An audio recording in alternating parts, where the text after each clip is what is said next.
여전히 증시를 바라보는 시장의 눈길은 따뜻한 상황입니다.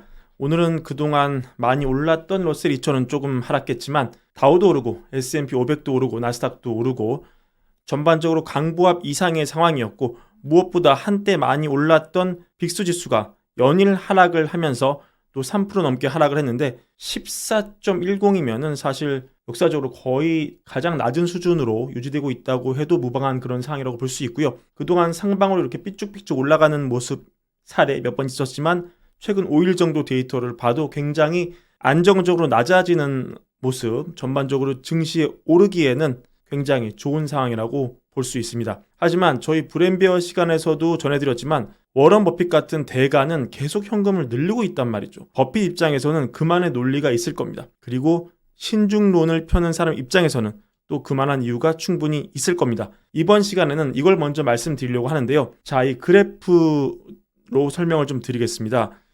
먼저 이 그래프는 미국의 하이힐드 채권 스프레드를 나타내주는 그래프입니다. 이 스프레드가 검은색이고요. 하이힐드 스프레드가 뭔가요, 여러분? 이미 투자를 잘 아시는 분들은 익숙한 개념이지만 사실 하이힐드 스프레드, 이 영어 단어만 들어도 머리가 아픈 분도 계실 겁니다. 그래서 좀 자세하게 설명을 해드리면은 먼저 하이힐드 채권, 일드가 높죠. 고수익 채권입니다. 채권인데 고수익을 줍니다. 왜 고수익을 줄까요? 세상에는 공짜가 없죠. 망할 가능성이 건강한 기업보다 높기 때문에 그럼에도 채권을 팔아 먹으려면 금리를 높게 쳐줘야 됩니다. 굳이 신용등급으로 말하자면 BB+, 투자 등급 아래의 채권을 말합니다. 그럼 이 하이힐드 스프레드는 뭐냐? 하이힐드 채권과 보통 무위험 자산, 즉 미국 국채 간의 수익률 차이를 의미하죠. 그러면 그 스프레드, 즉 격차가 좁다. 그러면 시장은 위험이 높은 기업의 채권과 무위험 자산에 가까운 국채 간의 위험 차이가 그다지 없다고 생각하는 걸 의미하고, 즉 그만큼 시장 전반을 낙관적으로 보는 걸 의미하고, 이런 얘기는 그만큼 주식시장에서도 야수의 심장이 살아 숨쉬는 분위기라는 것을 의미합니다. 그리고 보통 이럴 때 시장 조정이 많이 오곤 했습니다. 그래서 이 그래프를 보시면은 이 검은색이 스프레드인데 지금 역사적으로 굉장히 낮은 상황에 있는 것이죠. 지금 이 -1 SD가 뭐냐? -1 표준 편차, 즉 -1 표준 편차까지 떨어졌을 때 공교롭게도 우리는 좀 안 좋은 기억이 있습니다. 이 90년대 말에 닷컴 버블이 뻥 하고 터졌고 2007년 이때는 글로벌 금융위기가 있었습니다. 그러니까 기분이 너무 안 좋은 거예요. 시장이 너무 낙관적이다. 이럴 때는 비극이 찾아왔다.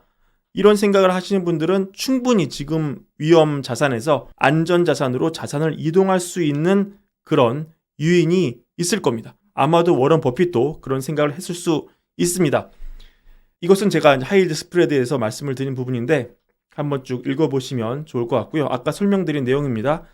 자, 그러면 이게 하나 더 파헤쳐 보면은 이 그래프가 이게 있습니다. 비슷한 맥락인데 조금 다릅니다. 이거는 일단 BB 등급, 즉 그 하이힐드 채권 중에서 그나마 BB 등급이면은 신용 등급이 가장 높은 축에 드는 거죠.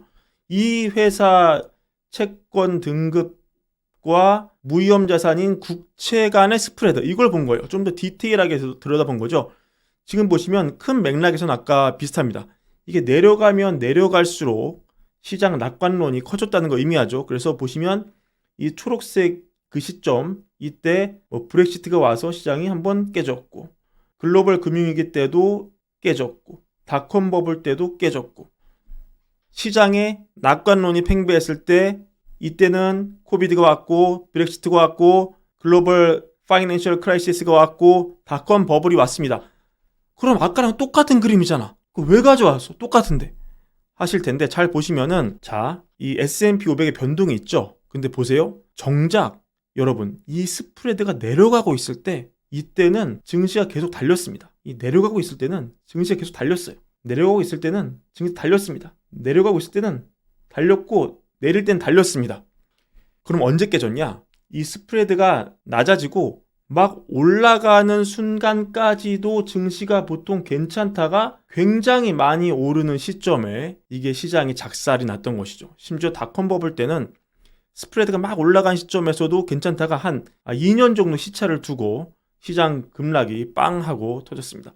그러면 지금은 이게 스프레드가 내려가는 시점이란 말이죠. 그래서 기분이 안 좋은 것 같긴 한데 역사적인 데이트, 이 그래프를 우리가 그대로 신뢰하고 그래프를 굉장히 부정적으로 보더라도 오히려 지금은 약간 먹을 게 남아있다. 이렇게 파티가 끝나려면은 아직 좀 남았다. 얘가 다시 올라가서 더 올라가야지 보통 깨지더라. 증시가 여전히 절정을 향해 달려가는 중이다. 이렇게 해석할 여지가 있습니다. 그러면 그렇다 치고 그럼 버핏은 왜 파는데? 라는 의문을 제기할 수 있는데 사실 버핏은 이 벅셔 해서웨이의 포트폴리오 자체가 시장이죠.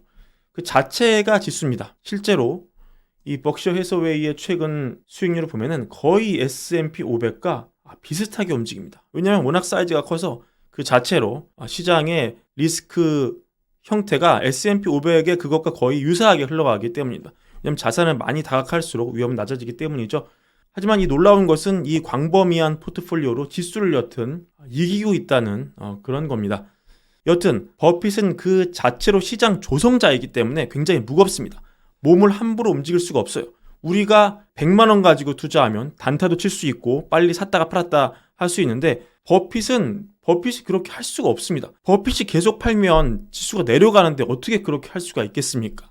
버핏 같은 엄청난 규모의 투자자는 몇 수 앞을 내다볼 수밖에 없는 겁니다. 사이즈가 커지면 그럴 수밖에 없는 것이죠. 버핏이 바라보는 행동 요령은 개인 투자자와는 전혀 다른 겁니다. 그래서 버핏도 이렇게 얘기를 한 적이 있죠. 우리 펀드의 사이즈가 훨씬 작았으면 수익률은 훨씬 높았을 것이다. 이게 버핏이 얼마 전 주총에서 직접 했던 말입니다. 그만큼 기민하게 빨리 치고 빠지고 움직일 수 있으니까 수익률이 지금 기록하는 것보다 더 올라갈 수 있단 말이죠. 하지만 지금같이 벅셔 해서웨이의 포트폴리오 자체가 시장 그 자체인 상황에서는 그렇게 기민하게 움직일 수 없다는 겁니다. 그러니까 버핏이 판다고 바로 뭔가 터지는 상황은 아닐 가능성이 꽤 있다. 이런 점 말씀드리고 싶고요. 그렇다고 지금 위기의 징후가 전혀 없다. 이런 얘기는 아니죠. 버핏이 현금을 늘린다는 것은 그만큼 여러 가지 이유가 충분히 있을 수 있는 겁니다. 이 행간의 의미를 잘 보시면 좋겠습니다.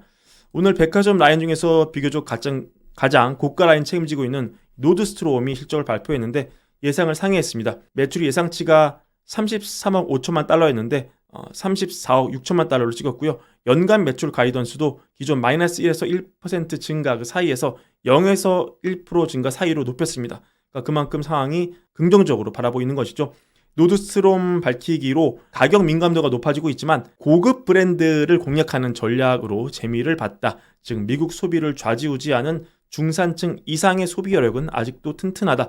이런 점을 이번 실적은 보여줬고요. 그리고 도이체방크가 그래서 최근에 의견을 내기로 내년 말까지 S&P 500은 7천 찍을 수 있다. 이런 의견을 제시를 했습니다. 위험 선호 심리가 올라가면서 주식과 채권으로 자금이 계속 몰려올 것이다. 이렇게 전망을 했고 자사주 매입도 늘 것이다. 이렇게 얘기를 했습니다. 요새 월가에서 가장 폼이 좋은 투자자 중 하나인 빌 에크먼이 트윗을 올렸습니다.